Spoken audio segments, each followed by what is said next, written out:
네, 안녕하세요, 여러분. 7주차 미생 수업을 진행을 하도록 하겠습니다.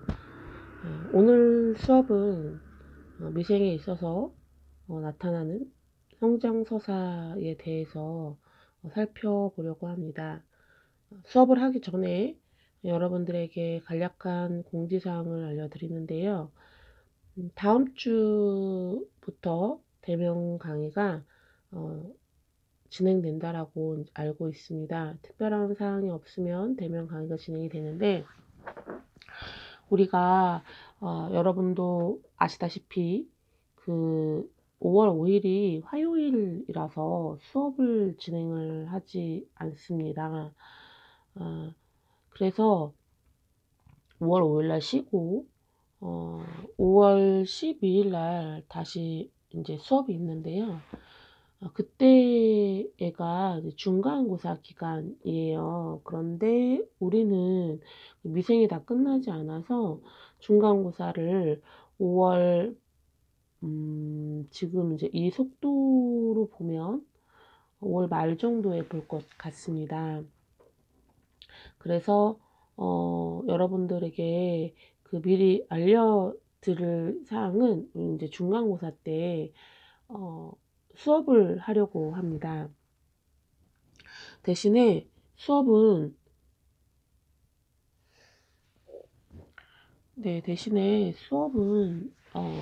정규 수업처럼 이렇게 다 하지 않고요. 여러분들도 다른 과목 수업을 듣기 때문에 조금 간략하게 진행을 하려고 합니다.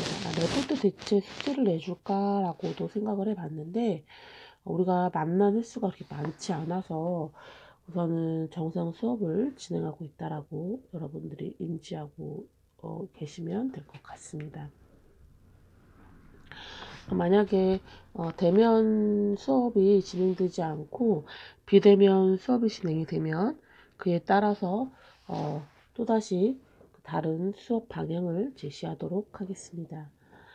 여러분 항상 제가 이야기하지만 수업을 하기 전에 공지사항 들어가서 오늘 배울 내용을 확인하시고요.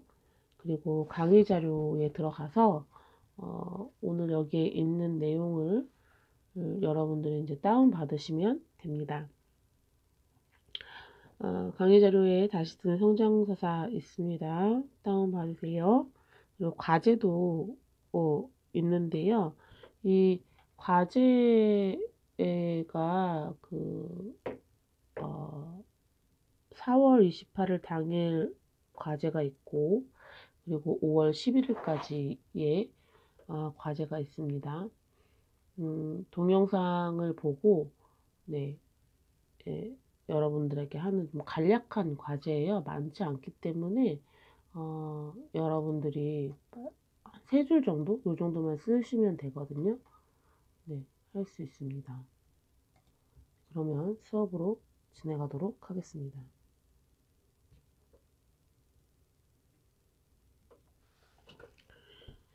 네, 앞으로 우리는 이제 미생을 보고 어떤 한 단락을 보고 이야기하는 것이 아니라 전체적으로 미생을 아우를 수 있는 이론들에 대해서 살펴보려고 합니다. 이 이론들을 여러분들이 자기가 본인이 이해할 수 있는 수준으로 요약을 해서 서술할 수 있는 능력을 갖추면 아마 중간고사 볼 때 조금 더 좋지 않을까라는 그런 생각을 해봅니다. 네, 내용 들어가도록 하겠습니다. 네. 우리가 이번 주에 여러분들에게 그 작품 과제로 내줬던 그 부분이 박 부장과 관련된 내용입니다. 박 과장이죠. 죄송합니다. 그 박 과장은 계속되는 수출 성공으로 인해서 성취감을 얻게 되지만 그에 따른 보상이 자신에게 정당하게 이루어지지 않고 팀원이나 아니면 그 일을 관리했던 관리자에게 자기보다 윗상사에게 이렇게 넘어가고 자기에게 돌아오는 그런 어떤 성공 보수가 너무 적다라고 생각을 하니까 회의감을 느끼게 되죠. 일은 누가 하는데 돈은 누가 보는구나 라는 그런 내용이 나오잖아요. 그래서 점점 일에 대해서 집중하지 못하고 이렇게 하던 중에 거래처를 이걸 돌다가 어, 거기 있는 대표자에게 봉투를 받게 되죠. 처음에는 안 된다고 거절했지만 나중에 이제 그것이 습관화되다 보니까 자기 자신에게 당연시하는 변명을 하게 됩니다. 회사에서 인정하지 못한, 회사에서 혹은 주지 못한 이 성과금을 나는 다른 곳에서 받는 거야 라고 하게 되죠. 뭐 그런 게 있다면 사실 이제 본인이 그것에 대해서 조금 더 노력한다거나 더 열심히 한다거나 이런 것들이 있어야 되는데 그렇지 않은 모습들을 종종 보게 됩니다. 박 과장의 이런 부정은 성공 뒤에 오는 공허함이 가장 크게 차지하고 있고요. 무엇보다도 우리라는 개념보다 나라는 개념이 앞설 때 비리를 저지르게 된다라는 걸 우리는 이곳에서 발견할 수 있습니다. 미생에서 보여지는 것들, 그리고 미생이 바둑을 기반으로 하고 있잖아요. 근데 바둑은 돌 하나로 싸움을 하거나 그것들에 대해서 성과를 얻지 못합니다. 바둑들이 모여서 집을 만들고 그 집들 모인 집들을 통해서 경기에서 이기게 되는 그런 시스템으로 되어 있잖아요. 그런데 회사라는 공동체도 마찬가지로 그렇게 구성되어 있다라는 겁니다. 그런 구조로 구성되어 있다라는 겁니다. 어떻게 보면 미생이라는 드라마는 공동체에 대한 환상을 가진 드라마가 아닌가라는 그런 생각을 갖게 됩니다. 두 번째로 우리가 살펴봐야 될 부분은 오 과장의 정의에 대한 측면인데요. 물론 박 과장이 영업 3팀으로 와서 제대로 일을 하지 않고 뺀질대고 팀원들과 불화를 일으켰을 때 그 사람을 보는 눈은 어떻게 사람에 대해서 객관적으로 보는 것보다 미움이 조금 더 앞서는 걸 우리가 발견하게 되죠. 미생에서 여러분들이 봤다면 알겠지만 김 대리가 장그래에게 하는 조언이 있어요. 어떤 조언이냐면, 이제 장그래가 어떤 사업 아이템을 진행을 하게 되면서 거래처 사장님이 오게 되는데, 거래처 사장님이 자기 아버지 뻘인 거예요. 자기가 너무 깍듯하게 예의를 대하니까 되게 어떻게 할 줄 모르죠. 그래서 본의 아니게 꼭 잘 됐으면 좋겠다라는 식으로 개인 사심이 들어가게 되는데, 그때 김 대리가 또 이런 말을 해요.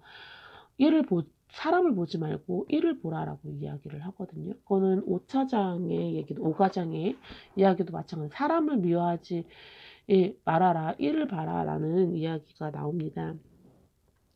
오 과장이 박 과장의 비리를 밝히기로 한 이유는 단순히 박 과장에 대한 개인 원한에서 시작되지 않았습니다. 박 과장의 비리가 공동체의 성장이 아닌 개인의 사리사욕에 맞춰 있었기 때문에 이 비리를 차단해야 된다라고 생각을 했죠. 그래서 오 과장이 이야기를 해요. 맨 마지막에 나레이션으로 왜 박 과장이 비리를 저질렀는지에 대해서 이렇게 설명의 부분이 나오거든요. 그리고 마지막에 이제 비리를 밝혔을 때 자기를 구제해 줄 사람이 최준무라고 생각을 하거든요. 그래서 가지면 최준무이래요. 늦었다고 얘기를 하거든요. 이런 것도 어떤 경계가 있다라는 걸 우리는 은연중에 알게 됩니다.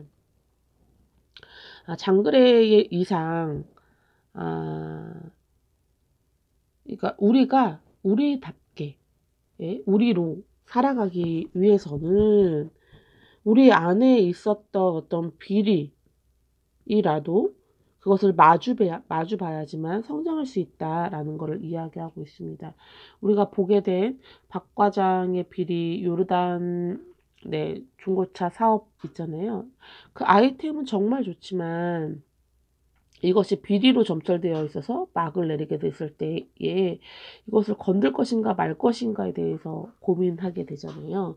그런데 이 회사는 원 인터내셔널은 죄진 것, 그러니까 성결한 것만 내가 가지고 가고 그렇지 않은 거는 버린다라는 그런 생각을 가지고 있었어요. 그러다 보니까 이익이 다른 회사에 뺏기게 되는 그런 경우를 네, 발견하게 됐죠. 네, 이런 것처럼 우리도 어떻게 보면 어떤 일을 할 때 실패한 것들을 마주보지 않으려고 할 때가 있거든요. 근데 그렇게 되면 성장할 수가 없어요. 계속 새로운 것만 찾게 됩니다. 제가 글쓰기 시간에서도 학생들에게 얘기하는 것 중에 하나가 너무 못 쓴 글 같은 경우에는 학생들 그냥 선생님 저 새로 쓰고 싶어요 라고 얘기할 때가 있거든요. 물론 정말 새로 써야 되는 경우가 있어요. 그런데 그것을 수정해야 되는 경우도 있거든요. 만약에 본인이 계속 같은 곳에서 실수를 저지른다면 자기가 이 실수를 저지르는 근본적인 원인이 있어요. 그것이 뭔지에 대해서 살펴보면 그 다음에는 그 실수를 줄일 수 있습니다. 이렇게 얘기해요. 박 과장의 비리를 걷어내고 그 사업의 실체를 봐야 된다라고 이야기를 하거든요. 그것이 바로 보다 성장할 수 있는 기회를 가질 수 있다. 성장할 수 있는 기회가 잘 활용할 수 있다라는 거겠죠.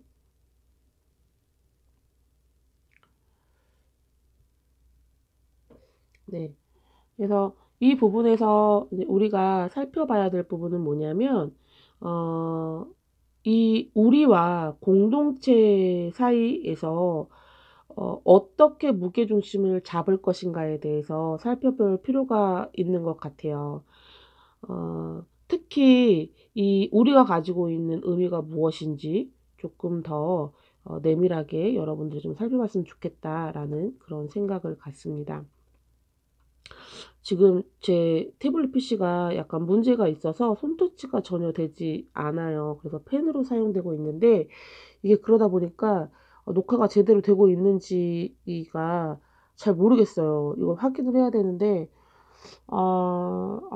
지금 고민이네요. 어쨌든 오늘 가서 확인을 하도록 하겠습니다. 근데 조금 여러분들이 지금 이제 수업을 듣는데 조금 불편할 수도 있다라는 그런 생각이 듭니다.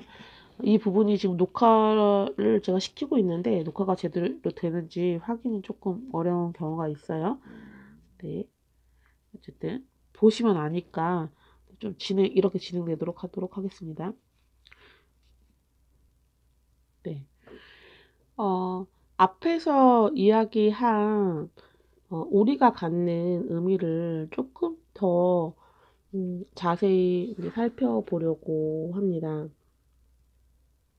앞에서 우리가 여기서 말하는 우리 수업 듣는 우리 학생들이에요. 예, 앞에서 장그래가 던진 의미는 기존에 가지고 있었던 어떤 그 90년대생들이 가지고 있었던 우리라는 개념에 대해서 한번 살펴봤죠. 90년생들이 가지고 있는 우리라는 개념은 공동체보다 개인이 더 앞선 세대이다 라는 거였습니다. 네.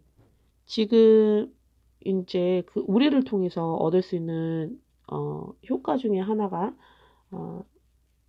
그동안 그 공동체를 통해서 받았던 상처에 대한 치유, 그리고 함께 어떻게 나아갈 것인가에 대한 부분이에요. 그전까지의 삶이 공동체에만 집중된 삶이었다면 사실은 그렇지 않다. 진정한 이 협력 관계는 공동체, 그러니까 회사와 개인이 함께 이루어가는 거다라는 게 앞에서 이야기했던 요지입니다.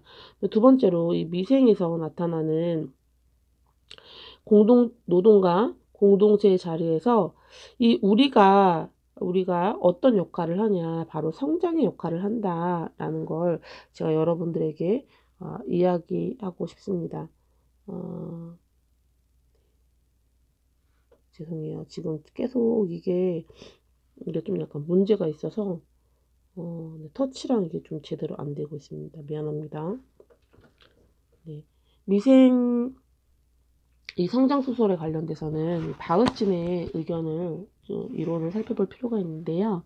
인간의 성장은 다른 성격을 지닌다. 다른 동물들도 성장을 하지만 그 동물들의 성장과 다른 성격을 지니는데 어떻게 다르냐. 성장은 더 이상 인간의 사적인 영역에 포함된 것이 아니다. 인간은 세계와 함께 성장하고 자신 속에 세계 자체의 역사적 성장을 반영한다. 그는 아이고 이거 어떡하냐. 그는 이미 시대의 내부에 있는 것이 아니라 두 시대의 경계에 하나의 경계에서 다른 시대로 건너가는 지점에 존재한다. 이 이동은 인간 속에서 인간을 통해 이루어지며 인간은 아직까지 존재해 본 적 없는 새로운 유형의 인간이 될 수밖에 없다. 문제가 되는 것은 새로운 인간의 생성이다 라고 지금 이야기를 하고 있습니다. 여기에서 말하는 거는 인간의 사적 영역의 일이 아니라는 건데 이거는 우리가 앞에서 얘기했던 우리라는 단어가 내포하고 있는 것입니다. 어쨌든 인간은 관계를 맺고 성장하게 돼 있습니다. 이 관계는 상호 보완적이기 때문에 공동체와 개인이 서로 협력해서 성장할 수밖에 없습니다. 그래서 성장하지 않는 인간은 퇴보할 수밖에 없는 거거든요. 그러니까 과거에 있는 개념에만 존재하고 있고 현재에는 나아가지 못하는 것들, 네, 이런 것들이 있습니다. 그래서 함께 성장해야 된다라고 이야기를 하고 있는데요. 이 성장이라는 개념은 기존에 가지고 있는 자신의 고정 가치관이라든지 고정관념이라든지 이런 것들을 내려놓을 수 있는 저는 용기라고 생각이 듭니다. 며칠 전이었죠. 좀 가슴 아픈 그런 소식을 들었어요. 여러분도 기사를 들었으면 아시겠지만 이제 고등학교 아이가 학생이 선생님에게 꾸중을 받고 이제 자살을 하게 된 사건이었는데 그 학생이 보고 있던 책이 문제가 돼서 선생님이 이제 혼내게 됐죠. 좀 약간 야한 소설이었던 것 같아요. 야한 장면이 나올 수도 있겠죠. 근데 하여튼 그 사건으로 인해서 아이가 모멸감을 느끼고 자살을 시도했는데 그것을 바라보는 그리고 나서 이제 그 교사가 8개월의 실형을 받게 됐어요. 저는 이 사건이 어떻게 보면 두 사람에게 있어서 정말 슬픈 사건이 아닌가라는 생각이 들더라고요. 그러니까 3월 25일 날 벌어진 일이더라고요. 그러니까 그런데 더 안타까웠던 건 그 자살을 한 학생이 뭐 이렇게 개인에 대한 어떤 뭐 정보를 알기 위해서 뭐 설문조사를 한 게 있는데 가장 좋아하는 과목 선생님으로 그 자신을 혼냈던 선생님을 들었더라고요. 되게 만약에 그 선생님이 그때 화를 내지 않고 좋게 이야기를 했다면 그 학생을 따로 불러서 좋게 이야기를 했다면 정말 더 좋은 관계로 발전될 수 있었을 텐데 왜 이렇게 할 수밖에 없었을까에 대한 부분이 있었어요. 근데 그거는 좀 어쨌든 1차적인 거고요. 2차적인 거는 이 부분에 대해서 어떻게 반응하는가에 대한 부분이었어요. 두 번째는 교사가 너무 과했다라는 측면과 다른 하나는 이것에 대해서 교권이 침해됐다라고 생각하는 사람들도 있었어요. 저는 뭐 어떤 것이 옳다 그르다라는 그런 걸 떠나서 선생님이 과했다라는 거는 변할 수 없는 사실인 것 같아요. 그러니까 저는 뭐 교권이 추락됐다, 뭐가 됐다라고 이야기를 하는데 정말 인성이 정말 잘못된 학생이 아니고서는 인간에 대한 예의는 누구나에게 있다라고 저는 생각을 하거든요.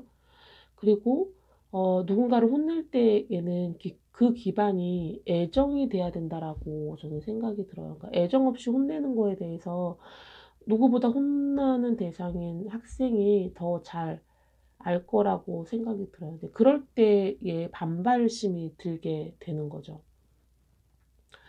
네, 저도 아르바이트 경험을 되게 많이 했는데 아르바이트에서 이제 학생들을 혼낼 경우가 많죠. 학원 아르바이트를 했을 때에는. 그때 학생들한테 그 과거에는 매도 많이 들었던 것 같아요. 근데 학생들이 저한테 반발을 했던 적이 거의 없거든요. 저는 이제 아이들에게 매를 들 때 감정을 빼고 그냥 팩트를 전달하려고 되게 많이 노력을 했던 것 같아요. 그러니까 매를 들고 안 들고의 문제가 아니라 학생들을 대할 때 그것이 자기 감정에 함몰돼서 그 아이의 인격을 모독하게 된다면, 그렇다면 이제 이 사춘기잖아요. 본인이 이제 어린이와 청소년과 그리고 어른의 그 경계에 있는 이 학생들이 가지게 되는 그 모멸감은 어쩌면 더 클 수도 있어요. 근데 그걸 바라보는 관점의 차이가 있는 거죠. 교사와 학생의 관점의 차이가 있는 거죠. 저는 학교가 서로가 서로를 존중하는 그런 학교가 됐으면 좋겠다라는 생각을 합니다. 여기 다시 돌아가서 그러니까 새로운 유형의 인간은 뭐냐. 바로 이야기했던 것처럼, 앞에서 이야기했던 것처럼 장거리가 던진 우리의 의미예요. 그러니까 내가 진실이라고 믿고 있었던 것에 대해서 내가 틀렸다라고 생각하는 것을 마주보고 그 틀림이 무엇인지 이를 살펴보는 거. 그리고 한 단계 더 나아가서 뭐하는? 네, 발전하는 인간이 되어야 된다라는 거죠. 이게 성장소설이 가지고 있는 가장 큰 의미가 아닌가라는 그런 생각을 해봅니다.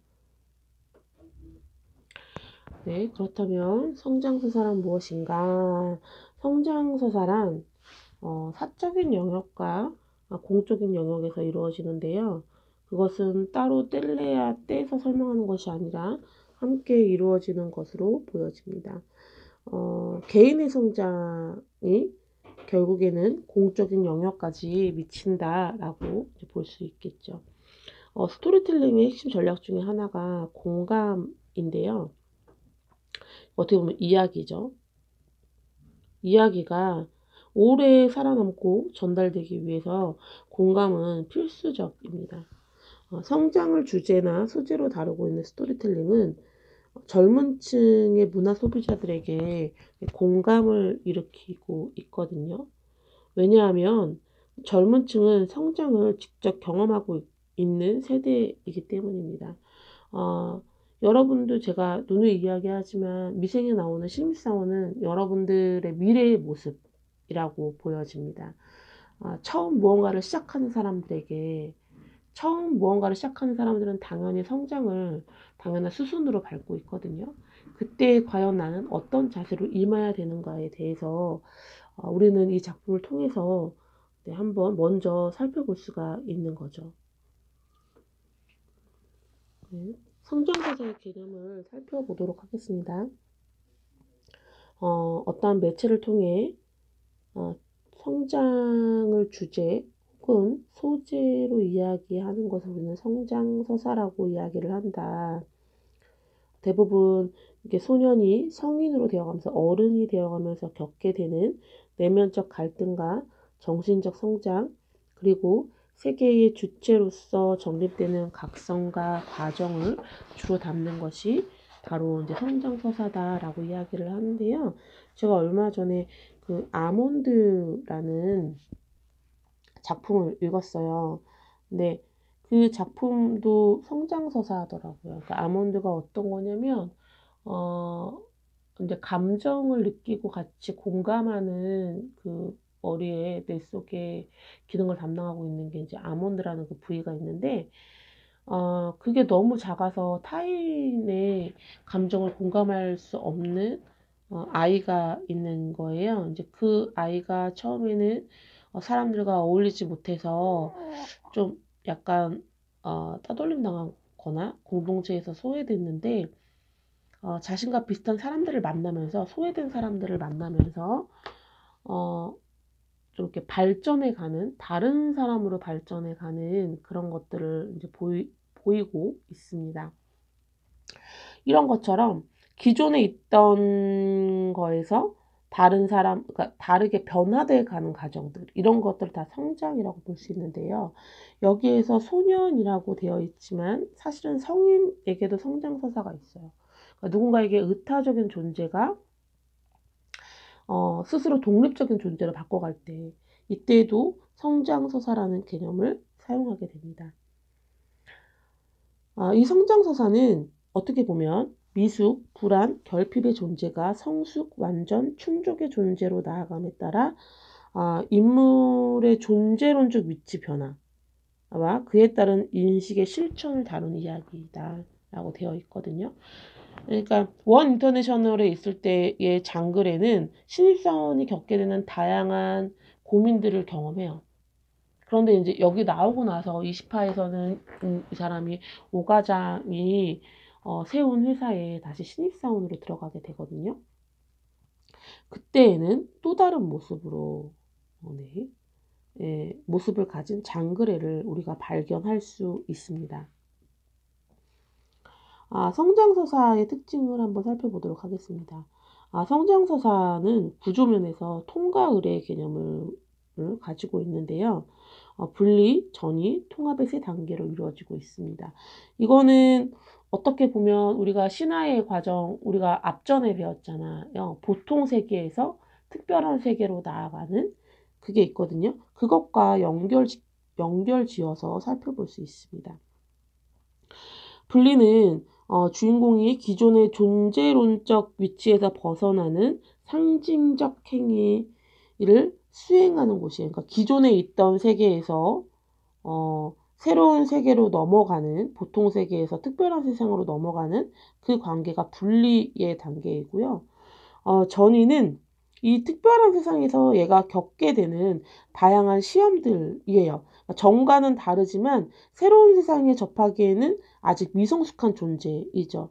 이런 과정을 다 경험하고 나면 다시 보통 세상으로 돌아오게 되는데, 분리 이전의 나와 이 전의 과정을 경험한 나는 다른 나로 변모하게 돼요. 예를 들어서 이런 거죠. 연애를 했어요. 사랑을 해서 사랑하는 사람을 만났는데 헤어졌어요. 헤어지고 나서 다시 이제 보통 세상에 들어온 거죠. 그러면 그 사람은 연애하기 전과 연애 후 같은 사람일까요? 다른 사람이겠죠. 바로 이걸 이야기를 하고 있는 거예요. 분명히 혼자인 건 같지만 어떤 세상을 바라보는 눈이 다르거든요. 그렇죠? 연애 과정을 통해서 이 사람은 새로운 세상을 만나게 된 거죠. 이렇게 여러분들이 이해하시면 될 것 같습니다. 네, 다음으로 넘어가도록 하겠습니다.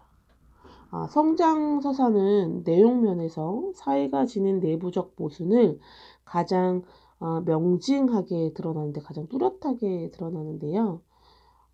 이 성장서사의 주인공은 성장 과정에서 반드시 시련을 경험하게 돼요. 바로 이 전이의 과정에서 시련을 경험하게 되는데, 이 시련을 통해서 깨달음을 얻게 돼요. 그런데 이 시련이 개인적 차원의 문제일 뿐만 아니라 사회적 차원의 문제를 포함하고 있죠. 내포하고 있죠. 이 장그래가 겪는 계약직이 갖는 서름들, 그리고 인턴들이 갖는 서름들, 뭐 이런 것들, 여자가 갖는 서름들, 여자가 사회생활, 직장, 조직생활을 하게 됐을 때의 서름들, 이런 것들이 다 여기에 포함된다라고 볼 수 있겠죠. 성장소설은 주로 장편의 형식으로 나타나게 되는데, 왜냐하면 성장이 하루아침에 이루어지지 않거든요. 그래서 그 미생의 원작이 웹툰이었잖아요. 근데 여러분 그거 아세요? 웹툰이 드라마 말고 영화로 해서 성공할 확률이 되게 적어요. 왜냐하면 웹툰은 그 호흡이 되게 길어요. 여러분도 아시겠지만 100몇 편 막 이러잖아요. 그리고 각각의 인물이, 캐릭터들이 가지고 있는 그게 있어요. 그 이야기들이 있거든요. 그 이야기들이 얽히고 얽히면서 또 다른 새로운 이야기들을 만들어내는데 영화라는 길게는 2시간짜리죠. 이것이 그것을 내포하기에는 좀 무리가 있어요. 그래서 웹툰이 만약에 영상화 된다면 그 어떤 작품보다 드라마가 조금 더 그 호흡이 같지 않나라는 그런 생각을 가지고 있습니다. 이 통과 의례적인 구조가 단순히 한순간에 벌어지는 일들이 아니기 때문입니다. 네. 미생의 특징은 한 명의 성장소사로 이루어지고 있지 않다라는 겁니다. 여러분들도 아시겠지만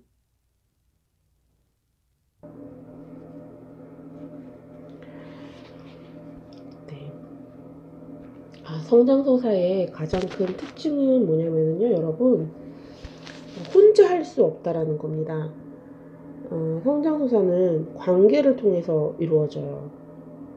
아까 이야기했잖아요. 그 앞에 이야기했던 것처럼 성장소사의 특징이 개인과 개인이 만나거나 아니면 개인과 사이가 만나서 성장을 해나가는 그 과정을 그리고 있다라고 이야기를 했잖아요.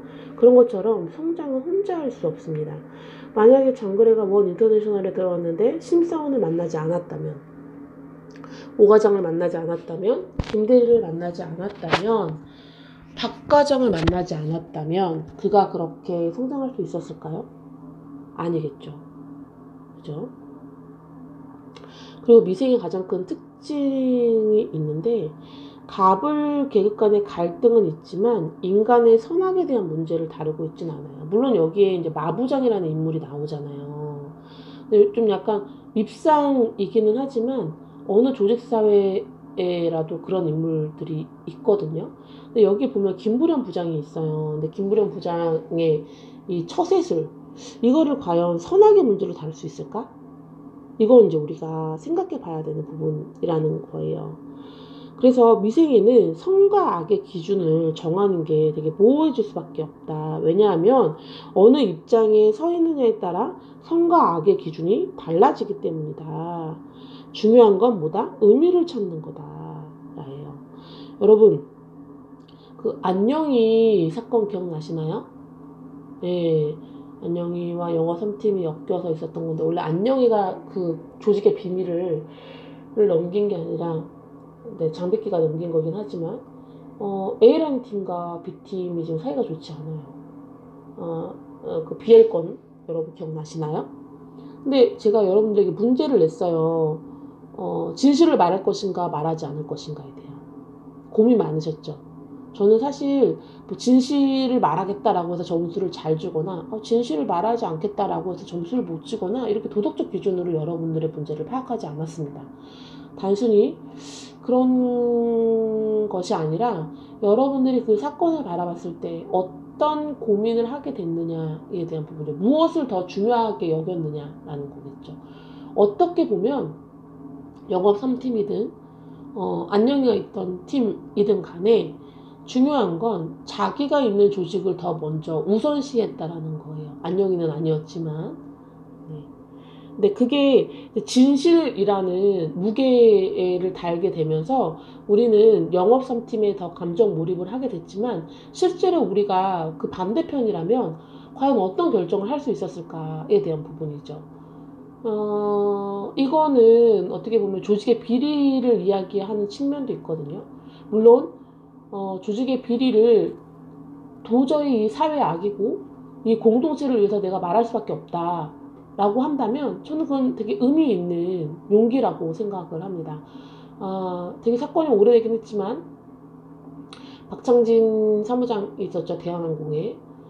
너무 안타까워요. 그러니까 아직도 우리 사회가 진실을 말하는 사람에 대해서 보호해 줄 수 있는 그런 시스템이 구축되지 않았구나. 어떻게 보면 여러분, 진실을 알리고 행동하는 것은, 물론 공동체가 같이 협력해 줘야 하는 게 너무 당연한 순순이지만 외로운 싸움일 수밖에 없겠구나라는 그런 의미입니다. 그래서 만약에 본인이 그런 결정을 하게 됐다면 그건 여러분들 혼자만의 싸움이 될 확률이 되게 커요. 그렇다고 저는 그걸 포기하라는 이야기가 아닙니다. 네. 그 과정 속에서 사람들의 호응이 전과 같지 않아졌더라고 하더라도 그것에 대해서 내가 슬퍼하거나 좌절하지 않고 그 과정을 의미 있게 받아들여야 된다라고 이야기하고 싶습니다. 그러니까 가끔 이렇게 의로운 싸움을 하는 사람들이 스스로 생을 져버리는 경우가 되게 많아요. 본인이 하는 일들에 대해서 회의감을 느끼고. 근데 여러분, 회의감을 느낄 필요가 없어요. 자신이 의롭다라고 생각한다면 그것이 의로운 게 맞아요. 그러니까 다른 사람을 통해서 의미를 보려고 하지 말고 자기 자신을 통해서 의미를 발견하려고 하는 것, 그게 저는 중요하다라고 생각이 듭니다. 이해되시나요? 네. 여러분들이 조직 생활을 하다 보면 이렇게 앞에 서서 진리는 아니고 진실을 이야기해야 되겠다라는 사명감이 불타오르는 사람이 있는 반면에 어떤 사람들은 아니야, 괜찮아.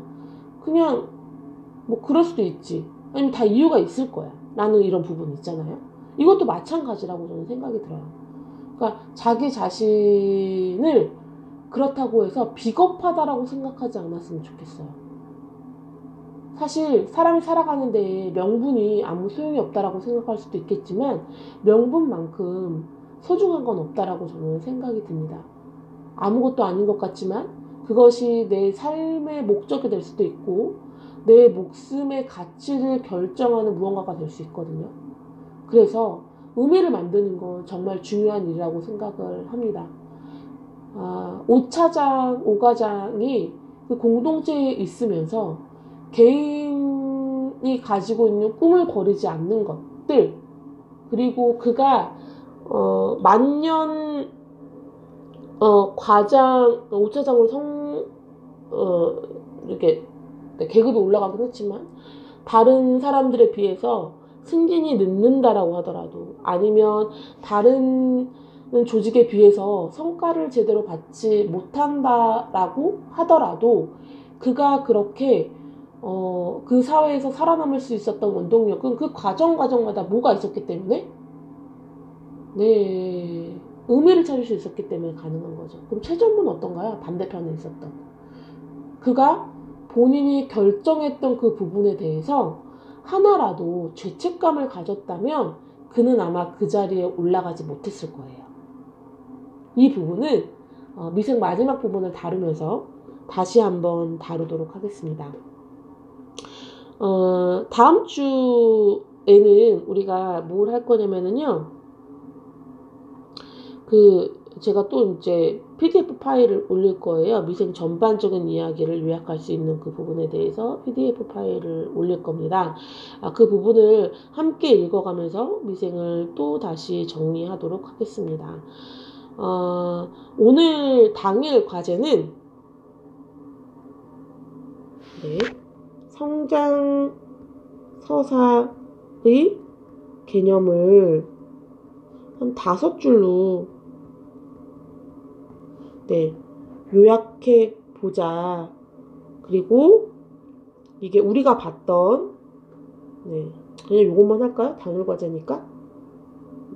이거 되게 중요해요. 중간고사 때 제가 낼 거거든요. 이런 개념들은 성장서사의 개념을 한 5줄 정도로 요약해서 우리가 앞에 봤던 내용들 있잖아요. 요약해서 오늘 저녁 6시까지 올리시면 됩니다. 여러분, 제가 숙제를 다 확인을 합니다. 빈 파일로 올린 학생들도 있어요. 그러면 안 됩니다. 아시죠? 앞에서 이야기했지만 당일 과제는 여러분들이 동영상을 제대로 듣고 있는지 확인하기 위해서 제가 하는 겁니다. 그래서 양이 그렇게 많지가 않아요. 동영상을 들으면 바로바로 여러분들이 정리를 하면 좋을 것 같아요. 그러면 우리가 5월 12일이죠? 그때는 얼굴을 한번 봤으면 좋겠습니다. 오늘 수업은 여기까지 하도록 하겠습니다. 감사합니다.